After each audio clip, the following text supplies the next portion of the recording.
आज हम BA part second के रिसोर्स ज्योग्राफी में हम अगला अध्याय मृदा संसाधन सॉइल रिसोर्स। एक्चुअली में मृदा संसाधन है जो एक महत्वपूर्ण प्रकृति से प्राप्त संसाधन है। मृदा प्राकृतिक वातावरण का एक महत्वपूर्ण घटक है जो एक संसाधन के रूप में अन्य संसाधनों को प्रत्यक्ष रूप से आधार प्रदान करता है। जो दूसरे संसाधन हैं उनको आधार प्रदान करता है। धरातल पर स्थित ढीले तथा महीन कणों से निर्मित एक पतली परत जिसमें खनिजों के कण, ह्यूमस, आर्द्रता, वायु आदि संयुक्त होती है, मृदा कहलाती है। मृदा की जो परिभाषा 1917 में रमन ने इस प्रकार दी, मृदा पृथ्वी की सबसे ऊपरी अपेक्षित ठोस पपड़ी की परत है जो चट्टानों के टूटने व रासायनिक परिवर्तन से बने छोटे छोटे कण और उनमें रहने और उपयोग करने वाले पादप व जंतुओं के अवशेष से बनी है। डॉक्टर बेनार्ड के शब्दों में धरातल पर मिलने वाले असंगठित पदार्थों की ऐसी परत जो मूल चट्टान व वनस्पति अंशों के सहयोग से बनती है, मिट्टी कहलाती है। अतः मृदा भूपृष्ठ पर व्याप्त चट्टानों के अपक्षय द्वारा निर्मित होती है, जिसका उस भूपृष्ठ पर पाए जाने वाले जीव जंतु, पादप, जलवायु दिशाएं आदि प्रभावित करती हैं। निश्चित समय के अंतराल पर मृदा का निर्माण पूर्ण होता है।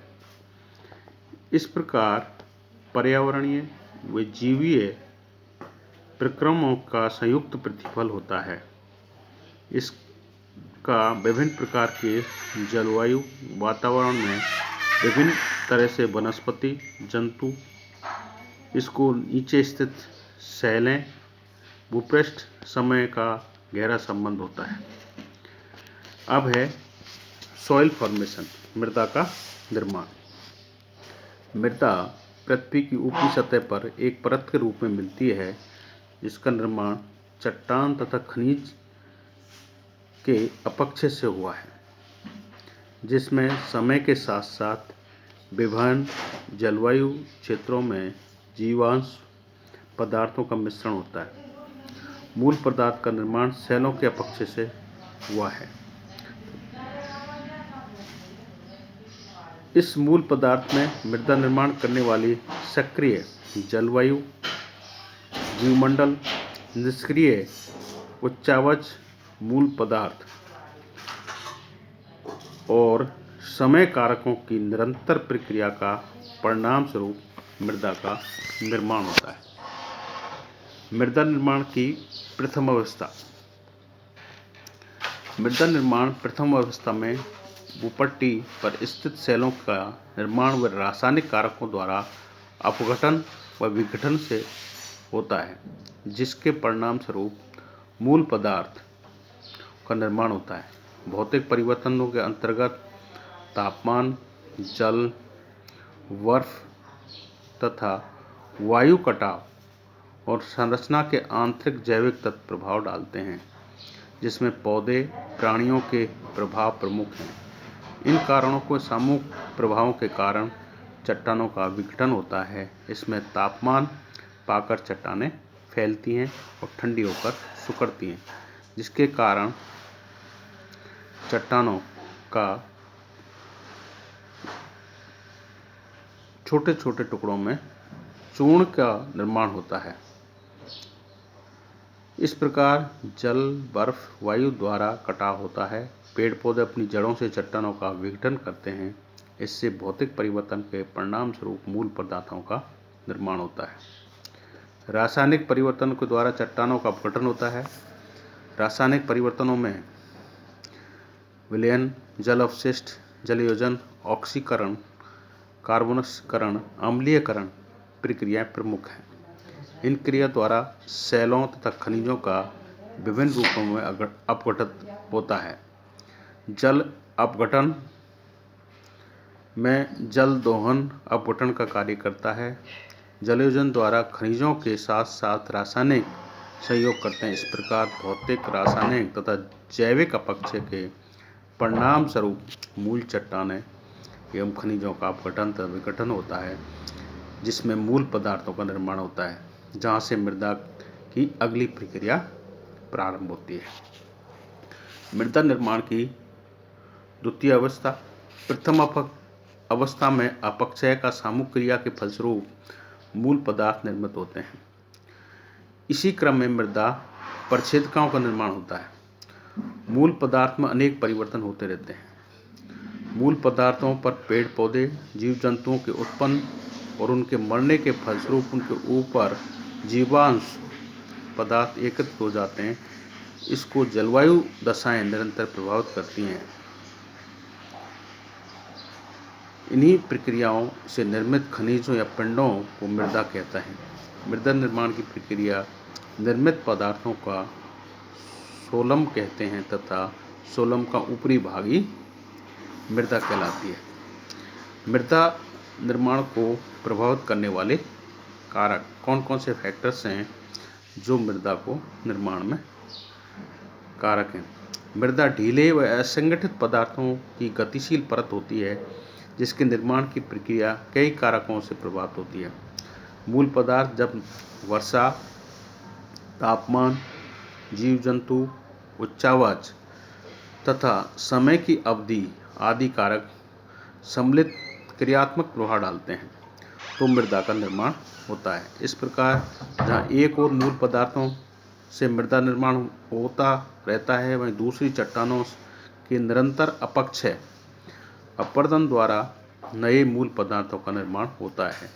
इसी क्रिया के परिणाम स्वरूप मृदा परिच्छेदिका का विकास होता है। मृदा निर्माण मूल पदार्थ, उच्चावच, जलवायु तथा समय प्रत्येक स्थान पर सामूहिक प्रक्रिया द्वारा मृदा निर्माण करते हैं। अतः मृदा निर्माण कारक कहलाते हैं, जिनका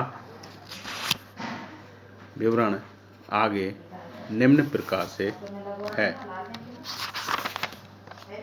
मूल पदार्थ। मूल पदार्थ जो मृदा निर्माण को में सहायक हैं, जैसे सेल चूर्ण से प्रभावित होती है। विखंडित सेल नदी, लहरें, पवनें, हिमनद द्वारा नए स्थानों पर एक संघृत के रूप में जमा किए जाते हैं, जो सतही मृदा को विकसित होते हैं। मृदा अकार्बनिक पदार्थ का मूल स्रोत जनक कहलाता है। मृदा का जैविक पदार्थ जनक पादप से अलग बना देते हैं। जनक पादप पदार्थ एक ऐसा कच्चा पदार्थ होता है जिसके फलस्वरूप जलवायु तथा जैविक गतिविधियाँ धरातलीय उच्चावच अपनी प्रक्रियाओं पर प्रभाव डालकर मृदा का निर्माण करते हैं।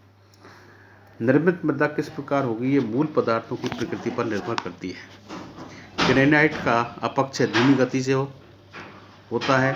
इसमें पोषक तत्वों की मात्रा बहुत कम पाई जाती है। इस प्रकार ग्रेनाइट से बनी मृदाएं बालुई मृदाएं होती हैं। ये कम उर्वरक होती हैं। यदि इनकी जनक शैलें चूना पत्थर, मृत्तिका, साल्ट, बालू, इससे निर्मित होने वाली मृदा अच्छी उर्वरक होती है, तब मूल पदार्थों के निष्क्रिय कारक होने के कारण विभिन्न प्रकार के मूल पदार्थ एक प्रकार की मृदा का निर्माण होता है। लेकिन विभिन्न स्थानों के जलवायु के परिवर्तन के कारण मृदाओं की प्रकृति में भिन्नता आ जाती है। ये तो मूल पदार्थ। दूसरा है जैविक पदार्थ। पेड़ पौधे, जीव जंतु मृदा निर्माण के विभिन्न कारकों से प्रभावित करते हैं। मृदा के लिए प्रभावकारी पौधों का जीवन प्रक्रिया महत्वपूर्ण होती है, जिसमें विशेष रूप से मृदा से सटे हुए छोटे पौधे, जानवर सम्मिलित हैं। वनस्पतिक आवरण मृदा अपरदन की दर को प्रभावित करता है, मृदा को सुरक्षात्मक आवरण प्रदान करता है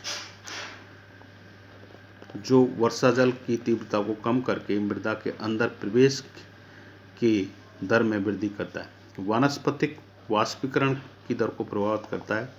वनस्पति की कमी होने से मृदा नमी का वाष्पीकरण हो जाता है, तो इस कारण जलीय धरातल को आगे गति करने लगता है। वनस्पतिक आवरण की प्रकृति रासायनिक विनिमय में मुख्य भूमिका निभाती है, जो मृदा निर्माण का मुख्य भाग है।